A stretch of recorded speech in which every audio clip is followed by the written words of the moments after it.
What's up, everybody? This is Colin from Holistic Heritage Homestead. I hope you're all well. I'm going to teach you folks how to dramatically improve your property with little to no effort. Listen to this. I'm going to launch a video series soon talking about what I call lazy landscaping. Lazy landscaping is my methodology that I've developed from being lazy in regards to not wanting to do stuff on our property and doing little or nothing, and learning how to harness the power of nature and what nature does to improve our property. The beautiful thing is, if you do what I tell you to do, you're going to improve your property for your family, for yourself, for your neighbors, and for all the other organisms out there, from the soil microbiology to the largest animals around you. You're going to improve all of that, all those situations. Now, God made us stewards of the world. With that awesome power comes a lot of responsibility. We are supposed to take care of the environment. We are supposed to care about other life out there, for sure. It doesn't mean that we can just do what we want and be destructive. I do not think that doing what we want and being responsible and being sustainable, I do not think they are mutually exclusive. I know that we can get what we want as people and also help nature out in the process. Wow, what a novel idea. Check this out. One of my most important videos was one of my earlier videos talking about let it grow. The title of the video, check out the video, I think it was like let it grow, let it grow, let it grow or something. The video was talking about remediating property. Folks, we are doing things all wrong, all across the world. All across the world, we're focusing on building, on having these nicely manicured lawns. We're spending time and money and energy trying to keep up with the Joneses, because that's another form of keeping up with the Joneses is, oh, they have nicer landscaping. Their lawn looks so nice. We're doing it all wrong, and I'll explain why. First of all, develop, if you don't have it already, an appreciation for nature. Folks, listen how crazy this is. People will go, maybe that's you, and you will spend money and go on vacation to go hiking in the woods or go be with nature, to see different types of vegetation. Meanwhile, in your homes or on your property, you will take and you want a single monocrop, a one crop of a pretty much a relatively useless grass, usually, growing uniformly, looking nice and clean. When if you wanted nature to come in and have a little bit of that in your life, on your own property, all you have to do is nothing. Nothing. That's all you got to do. We've lived on our property for around 4 years. We have only mowed small sections in the front of our house to make it look a little bit clean. And even then, we never pesticides. We've never put down insecticides. That stuff is poison. It's toxic to your family, to you, to your neighbors, to the environment. It's horrible. Stop it. There's no excuse for it anymore. Just stop it. I will gladly debate any of you folks about that anytime. Bring it. So, that being said, we have a diversity of vegetation on our property. It is so unbelievably cool. We can walk around our property and see the things that many people call weeds, which are beneficial, and they're there to serve a purpose and to heal your property and improve the soil and to provide food for a wildlife, to provide habitat for a wildlife. And what do you want to do? Mow it down, put down one type of crop, which brings its own problems, different discussion. So you can look nice compared to your neighbors, because you don't want the neighbors to think that you're being negligent and not taking care of your property. Since we've remediated our property and we've let it grow, we have seen an abundance, an explosion in the amount of wildlife on our property. Way more animals, turkeys, groundhogs, way more deer, possums, which they have benefits too. For example, they eat ticks, okay? We actually have seen less ticks on our property. This is purely anecdotal. This is my opinion, my observation. Less ticks on our property than when we first moved there and it was nicely mowed. And I'll tell you why. Because the animals that move in and the birds that move in to balance out the population of ticks, they move in because now they have grass that's high enough to move in to protect them from predators. Nature will find a balance. If you have a surplus of one population, something else will come in to eat that population. You want lots of birds? You need lots of insects. You want lots of birds? You need lots of fruit and things for them to eat. You want lots of deer? Have different vegetation for them to eat. You want beavers? Have some water on your property. Let go. If you want a small area on your property, as a prepper, having a survivalist mindset, a fire break, let's say 20, 30, 40 feet around your property, you want that mowed down low, sure, that makes sense. This way you can keep, maybe lower that area's tick population. If you have other areas that will bring in the, that are not mowed, that will bring in those things that eat the ticks. And also it's just easier to get them off of your shoes than it is other parts of your body. Sure, you want to do that also as a fire break, so it's less likely that if there's anything on fire around your house that will spread to your house because it does not have the fuel. Sure, I get that. That's smart. So you can see snakes. Sure, I get that. It's smart. That's smart. But for the rest of your property that you don't frequently go on, let it grow. We have so many trees popping up. Evergreens, oak, different types of trees popping up. Black walnut, which is food. The walnuts themselves, and you can tap the tree for walnut syrup, food. So many trees popping up around our property because we left it alone. We left it alone. So I like the comment section because I like to learn from you folks, and the comments provoke thought.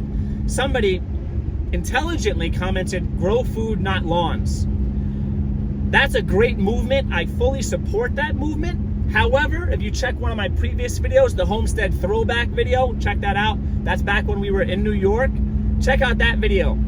I lightly touch base on, I don't think I get into why I did not grow food on our front lawn. In hindsight, and I might have been willing to at the time, I would grow food on our front lawn, but I might be more inclined to grow food that might not look like food. Undercover stuff. Things that people would just think are flowers, like maybe Jerusalem artichokes, for example. Okay, maybe some blackberry, some brambles of some sort that people might not recognize until they actually have fruit on them. There's different things you can grow, medicinals, herbs in your front lawn. The reason why is if you live in, sadly, this is so sad that I have to say this, but if you live in certain suburban and urban areas, more likely, you might have to worry about people stealing your stuff, vandalizing, destroying your stuff. And honestly, hey, you can say what you want about what I'm about to say, but I'm a person who considers many possibilities. If the world continues to get worse, I'm not going to say if, because it is pretty horrible. If the world continues to get worse, people might be like, think of siege warfare. They might start poisoning your food if they want to get your stuff you've got in your home. I don't know if I've ever heard any other prepper or survivalist even talk about that consideration, but there's a lot of really smart people out there, and some of them have malevolent intentions. It would not be horrible to think that people would start poisoning their food. One of the things I've seen on a video was, and I don't recommend this, you do what you want, your own morality, think about it, whatever, was people actually purposefully poisoning certain parts of their food stockpile so that if somebody were to steal their stuff, they would not know what was poisoned, they would eat it, and something horrible would happen. They would get injured or pass away. I'm not saying I support that morality. I don't. I do believe thieves should be dealt with. But we live in a world where you have to think of a lot of different things. I say if you think it's low risk, go for it, grow food in your front lawn, for sure. Now, if you want a small area that's nicely groomed, a little lawn, cool, whatever, that's fine. Other parts of your property, Like maybe you have a strip of land on the side of your house, or you can take certain part of your front lawn, for example. Give it to nature.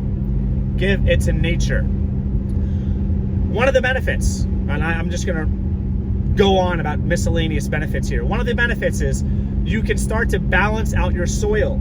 The bacterial versus the fungal dominance. And when you have more woody type things coming in, and trees and larger brush, you can bring more of the fungal component to your soil, which is beneficial for certain plants.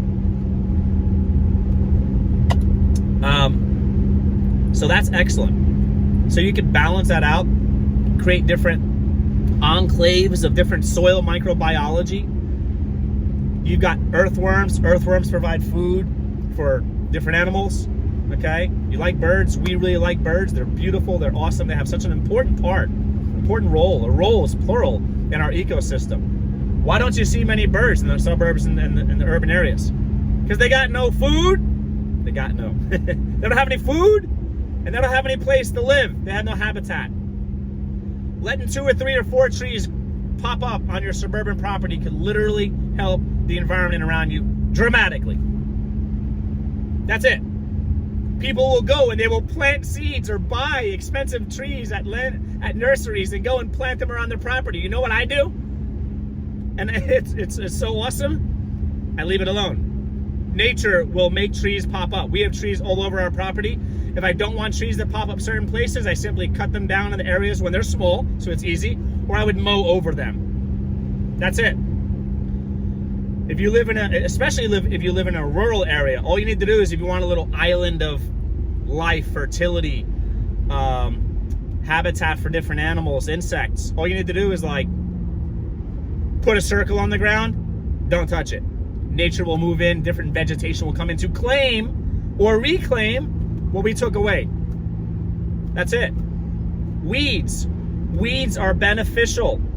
Many times. There are certain invasive things you might want to keep an eye on, but even that, don't do what most people do and read one thing and it says it's invasive. I have the Picture This app. Phenomenal. Highly recommend it. Want to do a review on that app for sure. So many of the plants that come out, they're going to come up invasive. Well, I'll tell you what, they have not taken over our property in 4 years. So it's very slowly invasive, if anything. And if I look up second opinions, tertiary opinions, I find out that it's actually not quite invasive, or it's only invasive in certain environments. And if sometimes they're invasive, they are very beneficial. I don't mind things taking over if they're very beneficial, for the most part, or sometimes. Use your judgment. Use your judgment. That's part of where the stewardship that God gave us comes into play. He gave us brains. He gave us the mental faculties and the intelligence to think and do. To harness nature, not destroy it. And we can control nature to a certain degree if we do it in a responsible, respectful, sustainable way, and we direct nature's energies the way we want to. Very different mentality than going in, tilling up your whole property, planting one seed grass, and that's it. And you wonder why you have to go pay on vacations to go camping to see a bird. What are you doing? Think of, and this is so connected. There's so much interconnectedness here, because listen, this goes back to keeping up with the Joneses. Look at the history of lawns. It was a way for the people in the upper echelon of society, the rulers, the nobility, to prove that they had so much land that they didn't even need to use it, and they would make it look nice. They would have feudal serfs farming land for them, and then they have something, parts on their property were just rolling green or flat green. It was a way to flex and show their wealth. I got news for you. If you're watching this video, there's a high probability you're not that wealthy. And if you think you are, you're actually not. You're not at that level. I'm going to use the word. I don't mean to insult you folks, but I'm going to use it. It's stupid to go and complain about food prices, and you've got a quarter of an acre, a third of an acre, however much, 1/16 of an acre that you're not growing food on. Crazy. Seeds. You can go to the dollar store and get seeds for like anywhere from 25 cents to $1.50 and grow. Folks, you can spend $5 and grow scores of pounds or hundreds of pounds of food for your family. I don't want to hear it. I don't want to hear, oh, this, that. Become a producer. Stop relying on other people to take care of your family. It's your responsibility. Grow up. Really. And this might hurt feelings that people might unsubscribe, whatever. All right, well, truth hurts. Truth hurts. Truth hurts. Your parents haven't taught you this? Well, you're going to hear it from me. Your friends aren't telling you this? You're going to hear it from me. Politicians aren't going to tell you this. I don't know any politicians pushing for permaculture design across our country. Ha! Ha! If they did, they might finally get some of my support. But they're not. They don't care about you, for the most part. Local politicians, maybe more so. Maybe more likely they do.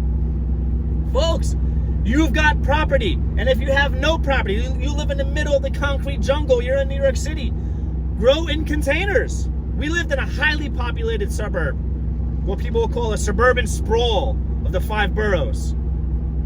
Nassau County, New York. And we were growing a massive amount of food in some containers, I'm talking in a space, look at the video, in a space the size of this vehicle. Sorry if I spit a little bit there. I'm getting worked up a little bit. In a space the size of this vehicle that I'm driving right now, we grew lots of food. Lots of food. You have sunlight access somehow, you can grow food. And if you don't, you can grow food because grow lights are a thing. There's people homesteading in apartments, raising rabbits, raising quail. Verna, who has a show, the channel Vay's Place, great channel, check it out. Makes things happen in an apartment. As far as I think, single woman living by herself, making things happen. What's your excuse? What's your excuse, really? Grow food, not lawns, okay? There's wisdom in that. Thought-provoking. Go outside right now, or look outside right now, and pick a spot. You're gonna grow some food, and grow some food. Raise some chickens. And if you're not allowed because you live in an HOA, don't live in an HOA. There's my advice right there. And if you do, hey, you want to be ruled by other people and told what you can do on your own property that you pay property taxes for, that's on you. I don't mean that as disrespect. I just think it's a horrible choice. We can be friends. Cool.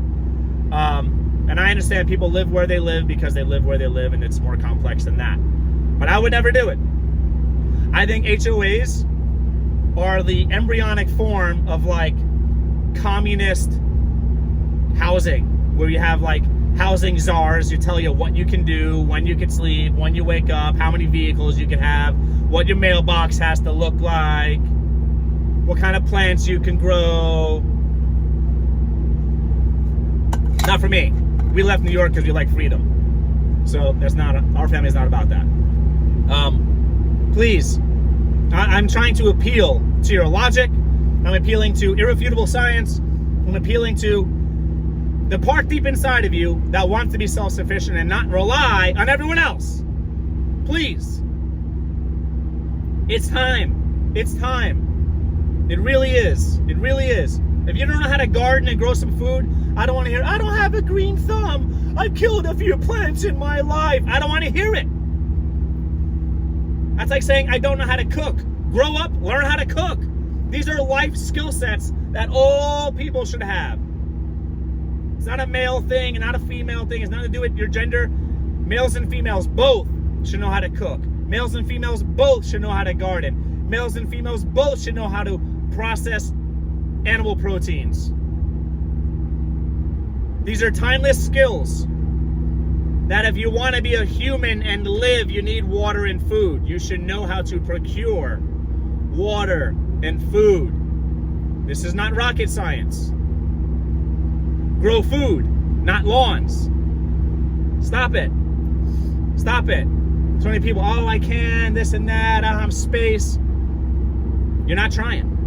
What that is, ooh, I'm going to call you out. I'm going to do something maybe your parents never did. That could be an insult, but take it how you want, because it could be a fact. You're lacking accountability. You're lacking self-reflection. You're not keeping it real. You're not being honest with yourself. You're not being mature. There are YouTube is amazing as far as information. There are countless people living in the cities producing some of their own food. I don't want to hear it. You've got the education available. You've got a smartphone, but maybe you're a little more into sports, which could have a time to be like mindless entertainment and unplugging. It could be beneficial to watch sports sometimes. I have my own opinions about sports. That's a video I'll post. We have more subscribers because I'm probably going to lose a bunch of people when I put that pain out there of reality. Maybe you're more into sports. Maybe you're more into playing video games than taking responsibility for your family's water and food security. Ooh, ouch. Ooh, Colin. Maybe you watch too much Netflix. Too many good series to watch. Ooh, ouch, Colin. Don't go there. Oh, ow. There's a time for mindless entertainment. There's a time to unplug and relax. I get it. I encourage it. Sometimes it's good. Even then, watch your intellectual diet, because you're probably watching a lot of garbage, a lot of you people. That's really horrible for your minds. Wonder why you have psychological issues, because you're pouring negative, horrible, satanic garbage into your eyes and your ears all the time. Folks, be a producer. Don't just be a consumer. You have resources. You're paying for your home. You're paying for your property. You're giving property taxes to people that are spending them probably horribly, most likely. That's not political, that's a fact. And you're gonna do that and look at your property and pay a landscaper to come in and mow and kill all the natural vegetation, get rid of the trees that are popping up naturally. You're removing food. Like, if you want to think very simply, dandelions are food. Walk outside, make a salad. Boom, done. How you doing? Like, acorns are food. You could actually eat acorns if you process them properly. Many of you might not have known that. There's food everywhere if you look, if you learn and look. What are we doing? We need to stop caring what other people think. We need to turn our properties, as much of it as possible, into food-producing areas. You're paying for them anyway. We need to care about nature, give back to the environment, grow organically, produce organically, and yeah, that means you're gonna get 10 to 30% or so less food out of your efforts. And you know what? That's okay, because the food is healthier. You're not poisoning your family. You're not poisoning yourselves. You're not poisoning your neighbors. You're not poisoning all the animals and the microbiology around you. So yeah, if some birds wanna come in and eat some berries, I hope they leave some for us. It's real simple. Give some to nature. Nature will take care of you. It works out. Symbiotic relationships, mutually beneficial relationships. You can create that right now, wherever you are. I want this video to motivate you wherever you are, your urban situation, suburban situation, rural situation, wherever you live. Be a producer. Be a producer. Do it smart. These videos, I'm gonna put information in these videos. There's gonna be some information, some education, maybe some wisdom perhaps, seeded throughout these videos. So if you watch the whole video, you'll get more. Like when I talk about growing food in your front lawns, yeah. But consider, are people gonna damage it? Are people gonna steal it? Are people gonna poison it maybe? Who knows? Who knows? I want you to think. You might think it's crazy. You might think it's so not likely. I want you to think. At the very least, I want these videos to provoke thought. I hope you self-convict, not in a negative way, or just be honest and self-reflect, because you might realize that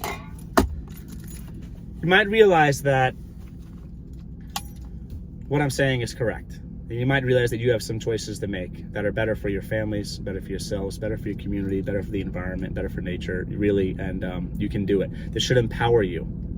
There are more dots that connect on this topic I haven't even gotten into. But hopefully, listen, a lot of you folks are super, super smart, super intelligent. I'm always learning from you. I think YouTube has a great community. The homesteading community is one of the best, in my opinion. Because with homesteaders, you've got people that like freedom tools. You've got people who are into gardening, into raising livestock, producing their own fabrics and clothing. You've got so many amazing people with great intentions. and people that are many God-loving people and God-fearing people the way we should, love and fear in the natural, respectful way. And I'm just impressed with you folks. So in the comments below, let me know things that you're doing, and let's educate one another and give each other some ideas of things that people can do right now to be more self-sufficient with food and beyond food, more than just food. Okay, subscribe if you like this kind of free-flowing talk, and like, share if you think there's some people who need a wake-up call. I get passionate, I get aggressive. It's who I am. I won't change. I hope that's okay with you folks, and if it's not, that's okay with me. All right, take care, everybody.